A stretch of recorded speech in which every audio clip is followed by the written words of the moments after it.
afternoon, and greetings, brothers and sisters. It has been a while. Good afternoon. Yeah, it has a week. Oh yeah, no. For everyone, yeah, it's been a while. So, there was a meeting that they were not privy to that was personal to you, and there was a couple of weeks off while you attended affairs in Germany. And so now we begin our conversation again. Before we begin, we want to cut you off at the path. Our son is correct that there is a bit of an agenda with what we wish to say today, and this is taking over things that you have asked previously, that we acquired answers for you, even though we were not present in session. And the other aspect is all of the world events happening now. So we say cut you off at the path because, of course, what does Spirit think? What is our opinion? What about these issues now? And in this we will say, we have no opinion. You must decide. There are points and times in creation where what was thought, what was felt, will physically manifest a result. This is one of such times. And it becomes a time of testing. We have said that there is no more time. Judgment Day is upon you. You are judging yourselves. So it is of particular interest. What will you conclude? As Americans, for your country, do you have power? Do you have say? Or will someone tell you you don't and you sit and do nothing and agree with it? Your rights are being challenged. The agenda to challenge them is apparently clear. Will you come together to have an agenda of your own? Will you recognize the power within? And as our son had said, the sleeping giant will awaken. Or will you stay asleep and once more do nothing, satisfied with the complaints of what is happening and what is to come, while simultaneously declaring you have no power? But we will say this, to make the choice to say you have no power declares someone to step up to rule you, and not in the way that you think it should. Never in the way you think it should. Because we would point out, by your own conclusions, by your own actions, by your own choices, your will and intent is not included in the deliberation. And that is all we will say on that subjects. We watch with great interest how you will judge yourself and what the outcome will be, because the decision made will set the course for many years to come. And so now we begin. What questions do you have for us?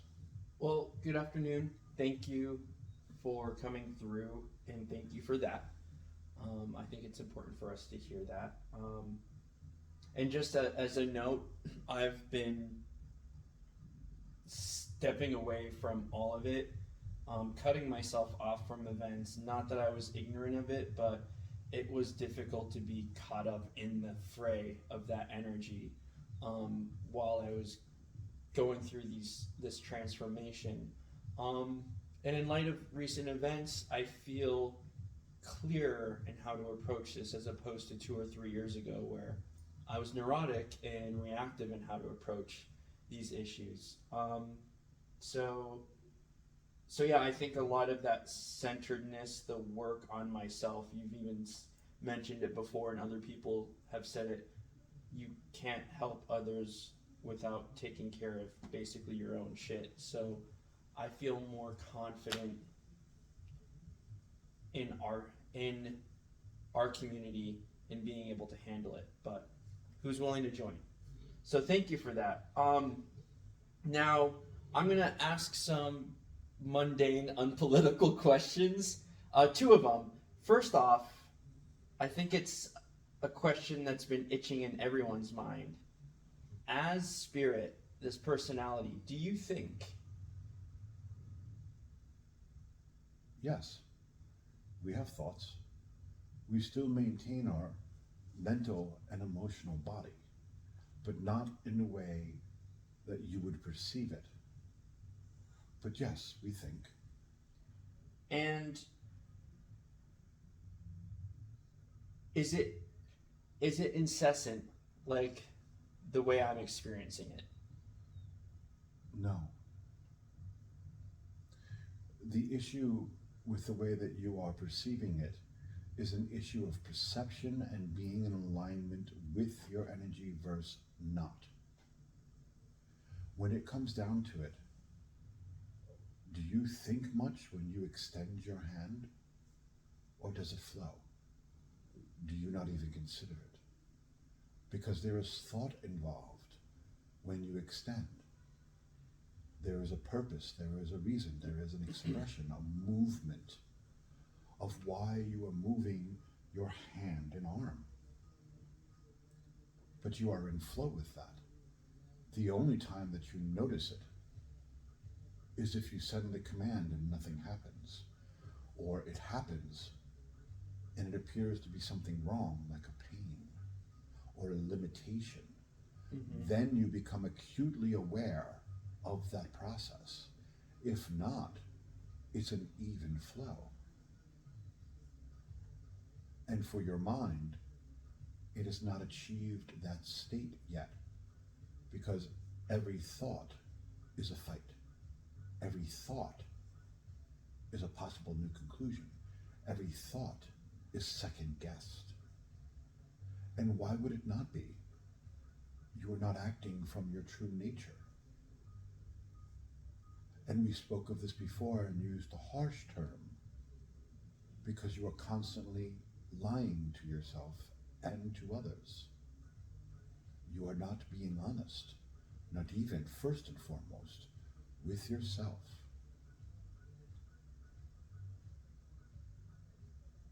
So of course, it becomes a taxing purpose. Who are you hiding from? What are you hiding? You don't even remember.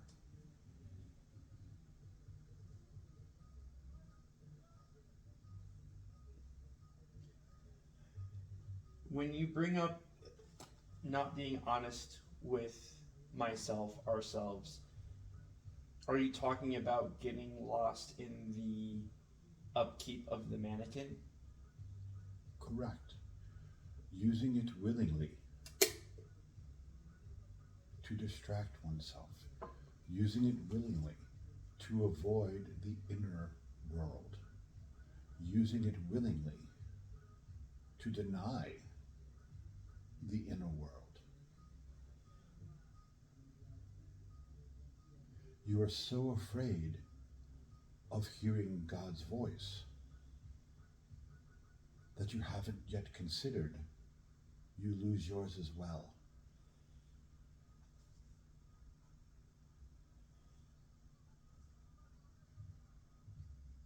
And this has been asked in different flavors before, but it's looping back and seeing it differently.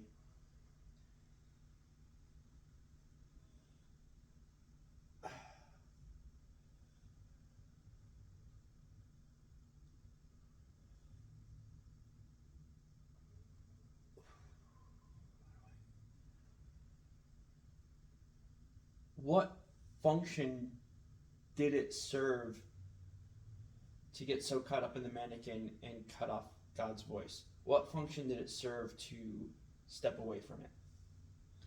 It began as an experimentation of experience to attempt to achieve a different point of view, a different perspective. And so when the disconnect happened, fear stepped in. The parable of Adam and Eve says much on this point. When the fruit of knowledge was bitten and eaten and gained, the first reaction was to cover themselves because they were ashamed that they were naked. It was wrong. Mm-hmm. And you haven't recovered since. And there is much debate of it being a matter of a spiritual principle, a spiritual idea to purify, to suffer, to go through all of this literal self-made hell to gain the clarity for the purpose of understanding and seeing oneself clearly. Do you challenge that? We would. We are not producing movies. That is the theme of every action movie, suspense movie, drama, horror. The one who must overcome, the one who must go through trials and tribulations. This is nothing new. This was written into the Greek doctrines of off-playing with the gods.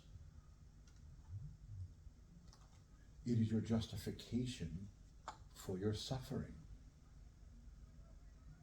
Is it literally, and you talk about it as an experiment, and I find it fun as a scientist. I think it's fun in a weird way. They can't see me.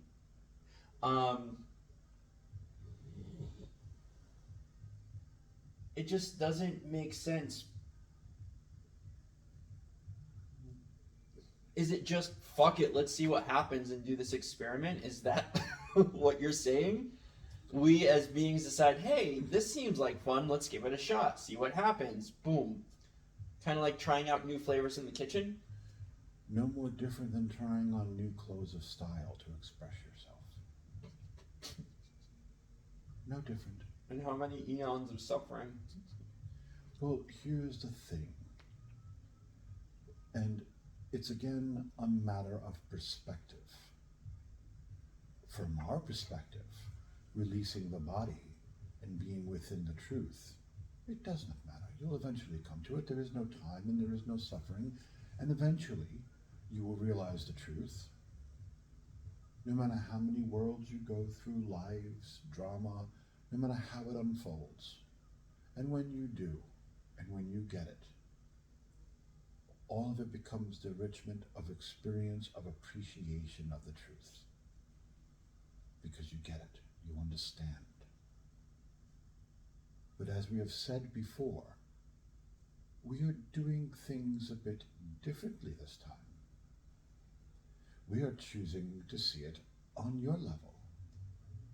We are choosing to agree with what you call important. We are agreeing to not take the higher point of view and say, okay, we call your bluff. You don't like suffering. Are you sure? Because you can stop it. You want this to end? Are you sure? Because we'll show you how. We will educate you on your mind. Now what do you choose to do? It takes work? Really? But I just want to order a pizza and play video games. And you made our point. It's, do you see where I'm going with this? I'm not frustrated, I'm curious that, and I don't know how to express this. One thing I've been going through in the last few days is how much mental is going on when it comes to spiritual work, and it's not mental. Just as an aside, and for the viewers at home, I've been projecting my thoughts as a person next to me because I spend so much time with my thoughts.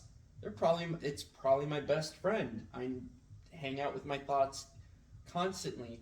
So projecting it as a person next to me, following me in the car, in the gym, in the shower, all I can think of is, holy fuck, you're annoying. Holy fuck, you're annoying. You don't shut up. And with that realization, I'm noticing and experiencing how almost every lens I look at something or quote unquote know something is through the mental filter. And so my curiosity is, I don't know how to express it without a mental filter. It just goes back to why? Why choose to focus on the mental when there's all these other layers? Because as a people, in your imaginary lives here, it is what you value. May we share some back information that was given to the channel to you through him when this came about during the conversation? Would you mind? Oh, where I freaked out that one morning? The next one. So much information. You're going to have to kickstart for me. Just a couple of keywords. A baby. Oh, and this is interesting because in Germany I noticed there's a toddler, and it frustrated me at first, but you look at a baby, you look at a child, a toddler, and they go from completely happy, and then they lose something, and they're crying and screaming, and then they get held, and it's just joy and happiness. And to us it looks like going from one extreme to another to another to another. But what I noticed at the workshop, and then what we talked about, is they're expressing their emotions in the moment. There's no filters, there's no justifications, there's no processing, none of it. It just comes through and they express it. Correct. And we wanted to use that as a background for those listening, or they're going to get lost within this conversation. And so we use the example of a baby. A baby has not learned the mental constructs of when is it appropriate to experience emotions, when is it appropriate to justify them, when is it justified to express them, and have you been through deliberation to prove it to be true? And then deal with the fear that if you do express them, it opens you for rejection. Because just like your response to that baby, in your world, if someone experiences emotions, people immediately become uncomfortable and withdraw. Whether it's a polite withdrawal, a rude withdrawal, or just walk away silently. There is an uncomfortableness that comes with experiencing emotions. Don't feel sad. It's okay. Stop crying. You don't need to cry. Exactly. Why are you angry? Exactly. And it opens you to a barrage of stop being. So you rather suffer silently with it and not express it to stay safe. Now, hold on. That was very powerful, and I want to hear that again. You are justified or encouraged not to be. correct. That is, yeah. Your society is built upon it. If there is a group of people standing together and something is occurring, and everyone knows it's wrong and everyone knows that it's false, in their heart of hearts they know this is not good, and someone comes along and simply says it out loud, more often than not, the response is shame upon the person that said it out loud than the person being inappropriate with their energy. And why? Because as a society, you have proven time and time again, you value the mass illusion of the perception more than anything else. So what if there are beings being sacrificed to it and harmed? So what? We still need and want that illusionary image and the comfort in whatever way that it gives us. Sometimes it's for self-centered reasons because you're directly connected to it, like an organization or a religion or a workplace. Other times it's simply because you do not take illusions very well. You do not like when something is proven to be false.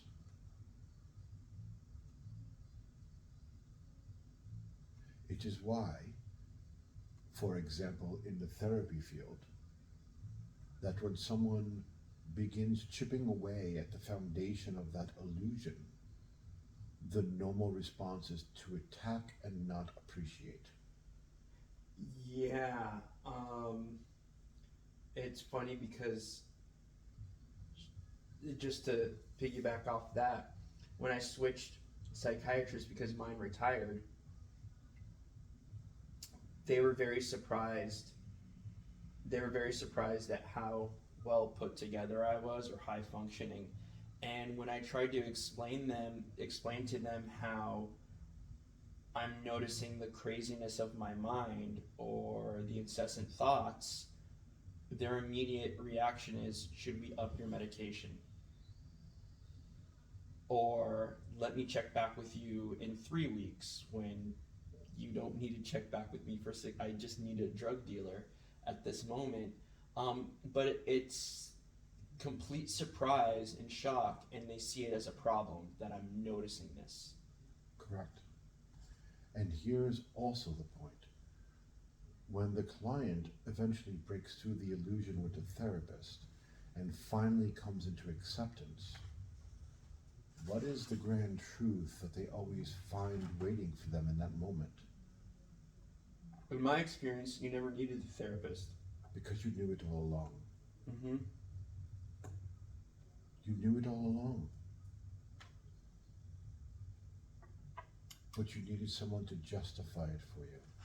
You needed that feeling of squeezing out an elephant out of a place that it doesn't belong to give birth to it, to make it feel justified. You needed to suffer to earn the right to be free of it. Now, that's a broad statement. Challenge us. Is that true? I think coming out the other side, yes, you're right. But I have to honor and appreciate my work with therapy because of where I was and where I was conditioned. I lucked out with phenomenal therapists. Back to back, really good. And they, as I got to know them and work with them, and when I finished working with them, they were just at the very end saying, you finally get it. This is what waking up is. So I lucked out, but looking back at it, I never really needed them. But they... In actuality, we don't mean to cut you off, but you did. That's what I'm trying to say. Where I was at, it was conducive and it saved my life multiple times. Correct. But then there comes that point of time after squeezing out the 50th elephant. Only 48. Our apologies. Yeah. The 48th elephant, that one may want to consider an easier method. That it's not necessary to go through so much pain and suffering to get to a conclusion, to let something go. As our son would say, to let go with claw marks. It's not necessary. There are those on their path that it is. They're doing it right now. And what we said just offended them to no end, because we wavered their illusion. And they will continue their path, squeezing out those elephants. And it is timely and necessary for where they are. But there comes a point of time that you learn to evolve beyond such complexities, the necessity of them, the waste of time and energy. Which is your focus? The suffering or the expression of that joy you get? May I make a math analogy? Of course. So with regards to therapy and whether you need it or not, for all the math nerds out there, you spend a lot of time, you got to study arithmetic, basic, addition, subtraction, blah, blah, blah. And then you get into algebra, and algebra is important, solve for x, blah, blah, blah. But then you start learning very complicated algebraic functions. And it's convoluted, but you get there. And you need special equipment to graph and whatnot. And then you get into calculus. And you realize you never needed all that complex algebra before. You just needed very basic algebra, not all this complexity, because calculus basically cuts everything by 75%. And you see everything in terms of calculus. And then you go on to differential equations and you realize, oh, we didn't need to learn all that shit in calculus. It's a lot easier. And that's a really good analogy of therapy and for our time, therapy and spiritual development. There are some people that just completely skip all that trigonometry and shit and go straight into the calculus. But for a lot of us, that transition is almost necessary because of where we are. Correct. And I'm not good. No, I'm going to take that back. I used to not have confidence in math. Then I discovered calculus. Correct. Mm-hmm. Now, can we ask you a favor? Yes. Can you turn down the air conditioning 2 degrees? Make it colder? Yes, we are overheating. Okay. Oh.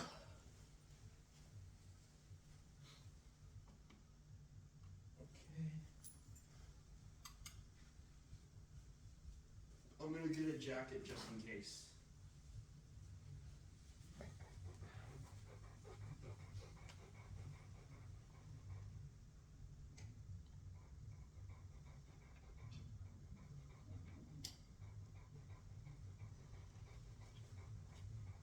Okay. So did that answer your question and give you the information you were looking for?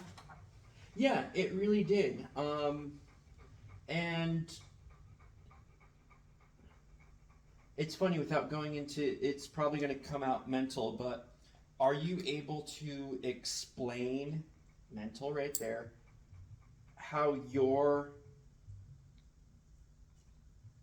thinking differs from our thinking, the way it's experienced, or it's just there's no explanation on a YouTube video? You can, but we don't know if it would be understood until experienced. Mm-hmm. As you get into the state of the truth of your energy, as it is connected to this universe, God, whatever you see that energy as, It becomes an experience, one that does not get calculated by the outer world around you. It just is. And when it does, your perceptions of your thoughts and emotions begin to fade. It's not that they're not there. You watch them recess backwards and become like a hum, and then grow quiet. And the reason why is because you're taking your perceptions from your outer world into your inner world. And as we have taught, what is the purpose of emotions and thoughts?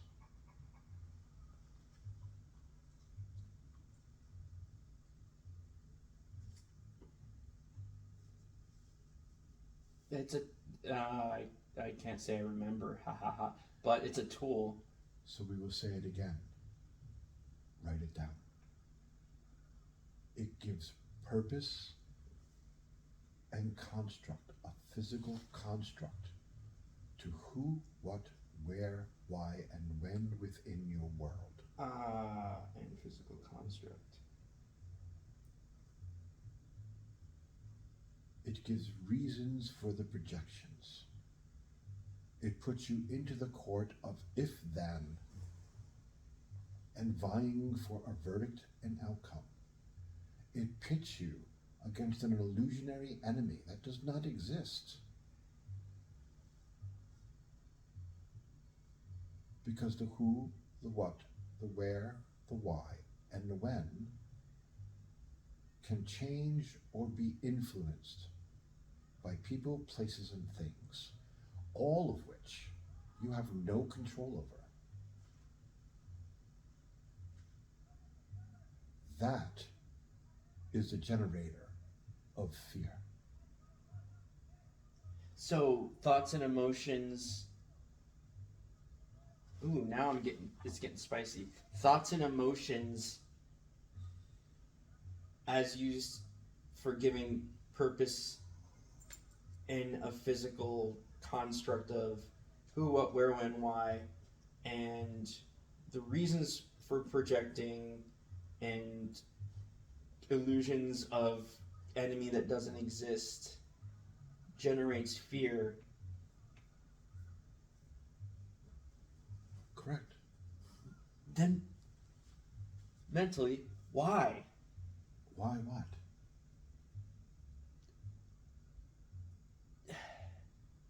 Why thought and emotion in the first place? If this is,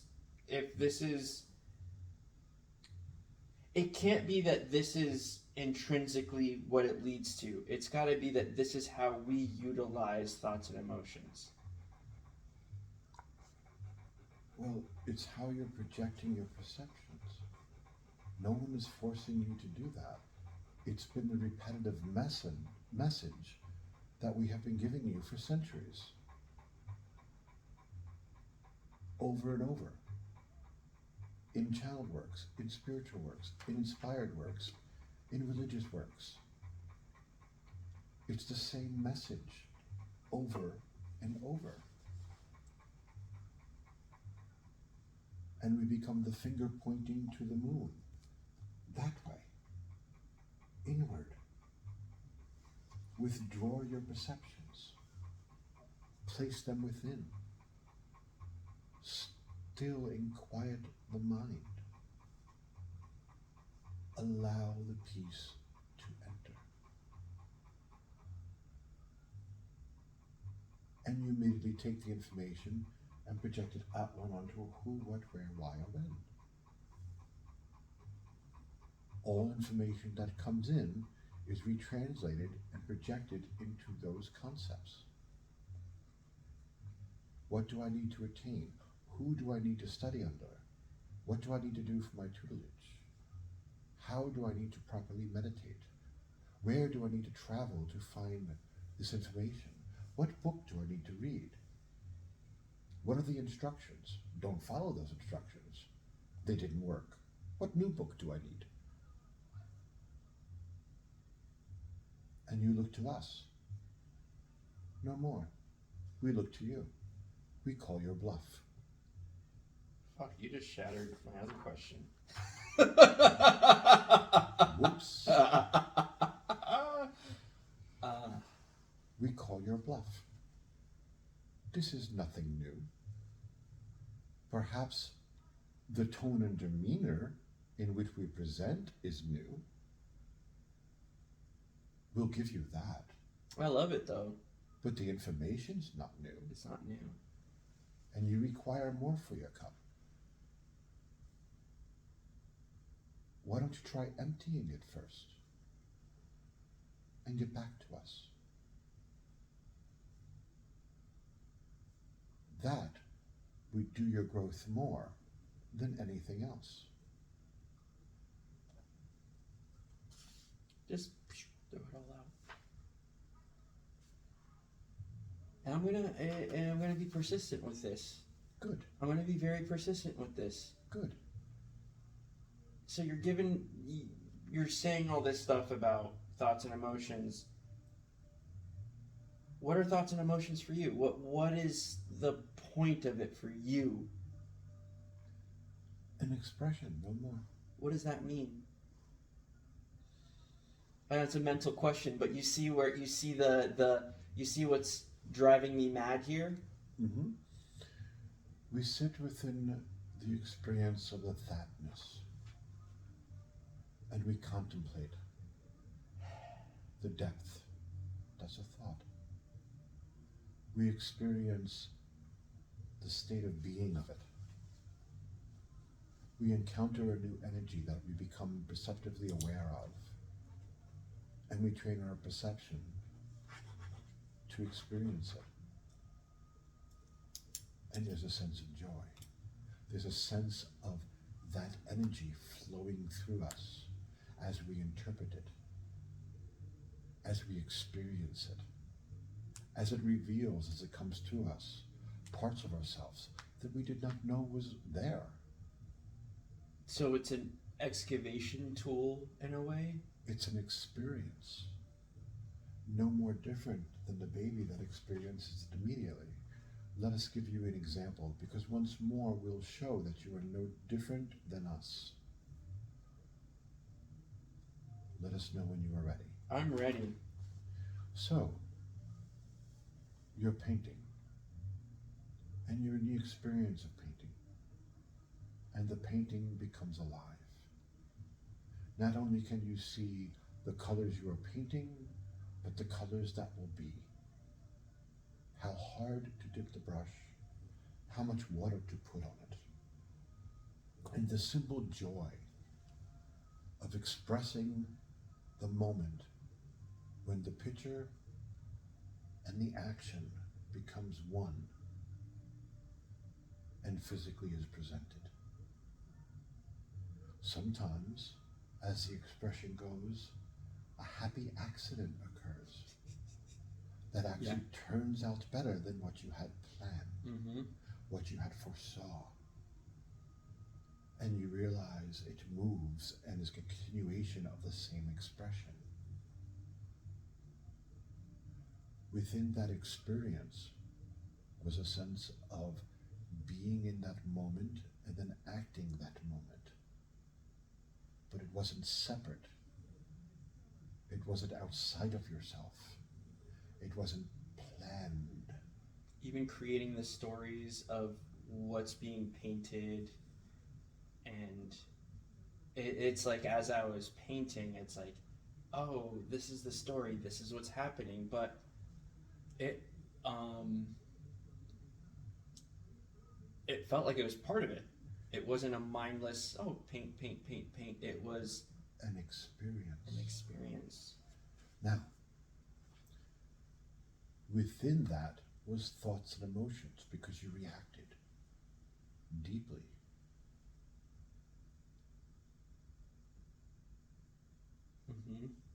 Not only with the reaction to what you were envisioning and what was going through your mind, but what you were doing while you were doing it, not planning to, doing it. and it created an experience in the moment. Just like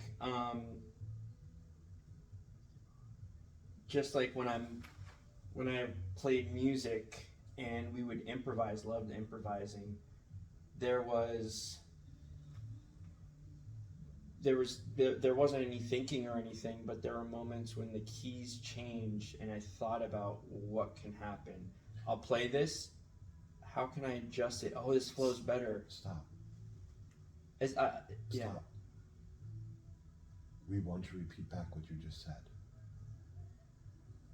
And there wasn't any thought about this, but then the keys changed, and I thought about what to play.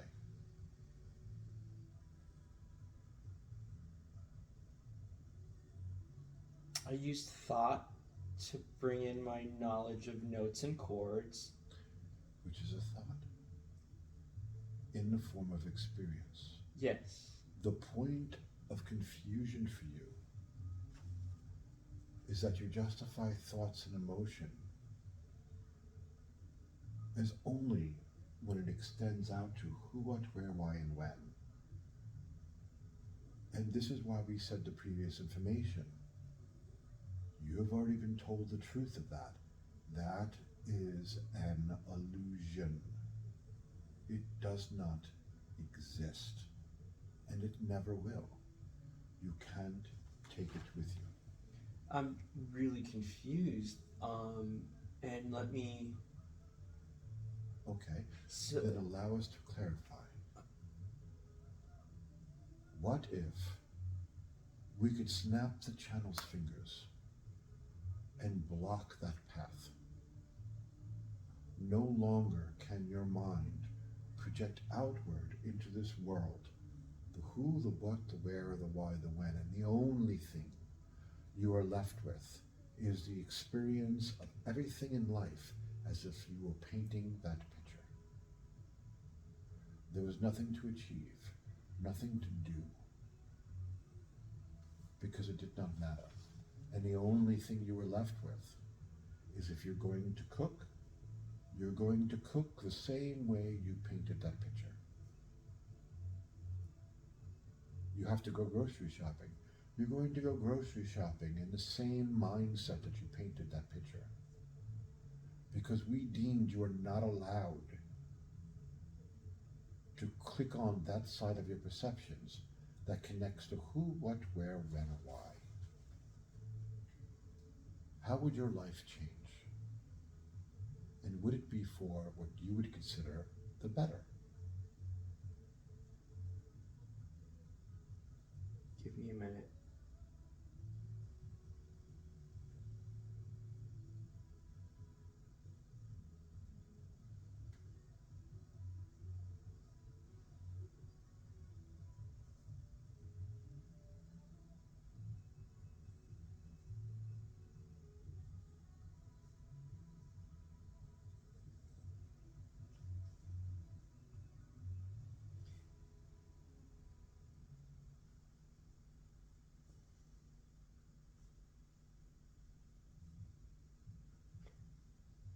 Yeah, it's richer. It would be richer. It'd be more flavorful. It would be, in the way we deem it, better. Now, what is the only reason Some of my why best- there is conflict? Some of my best meals just happened. Thank you. Mm-hmm. Now, what is the only reason that there's conflict now? And we will say, the only reason that there is conflict is because you look at the who, what, where, why, and when as more valid than the experience of just experiencing. It's more important. It's more valid. And we will prove this to you. Do you often paint? We know you enjoy it. Do you often paint and do creative things like that? Oh, hell no. And we will say, without going into the mental construct of explanation, the reason why is because it doesn't hold the same value as the who, what, where, why, when, and you have to earn the right to have a moment to be at peace and allow yourself the time to experience it, which indicates, on a very subtle and not so subtle way, depending how you view that, that you have to take care of life in a certain amount of manner and ways, even though it's painful to you and testful to your mind. So therefore, a certain amount of suffering must be done before you feel comfortable enough to take out a piece of paper with lines on it and paint in the lines. And you just answered my other question. Whoops. No, I love it. Give me. Oh, I want this to sink in. This is the key. This is the key to everything. And it is. It is easy enough to say the original statement we've made to everyone, that your life is built on a certain amount of suffering before you allow yourself a moment of joy. Intellectually, it goes into poisoned sand. Nothing will grow from it because you placed it in the wrong place that is devoid of any life essence. But when you plant it in your heart, when you plant it within and allow yourself to experience it as it's actually occurring, then becomes the horror, then becomes true testament to your own actions against yourself. And until such a time of awakening occurs, we are exactly where we are, which is us saying, we've been telling you the same thing for millennia.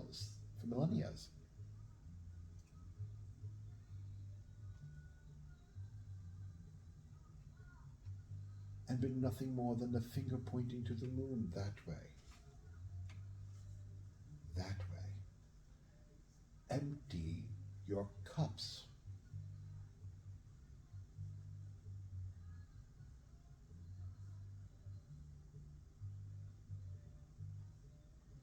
You do not know the truth, and your world reflects this. And we are not saying Spirit does and we're going to fill it. Mm-mm. Let us be clear. We have said repeatedly where to go to fill it, and it is not from us. In fact, we have made clear we cannot fill it for you, and that any spiritual or religious work that declares that, run like hell. Mm-hmm. Only from within can you fill that. Only from within can you be made whole.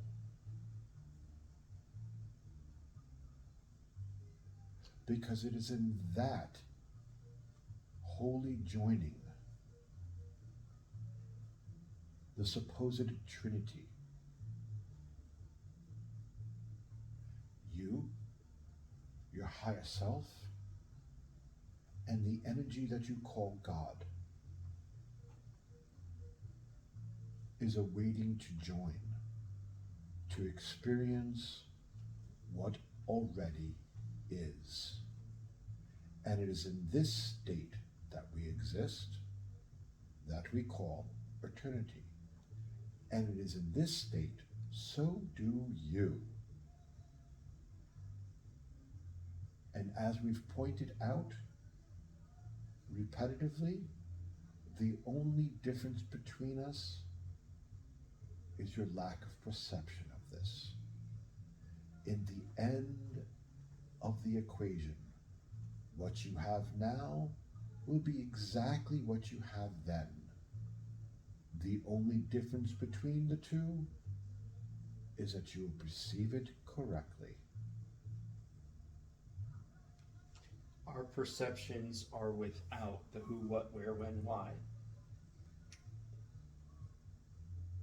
And The perception. living within experience does not mean that you do not cook, do not go to work, do not shop. You still do all of those things. But it is from the place within, not the projection without. You must kill the mannequin. The only thing that gives it life is that you are creation and your perception and attention is upon it. Take those away and it fades into nothingness.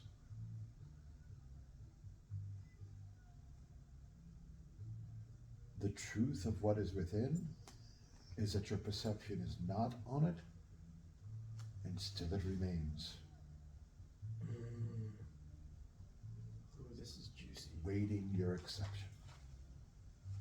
One is an illusion, one is not. And it is up to you to determine which. And on this, we will break. Okay.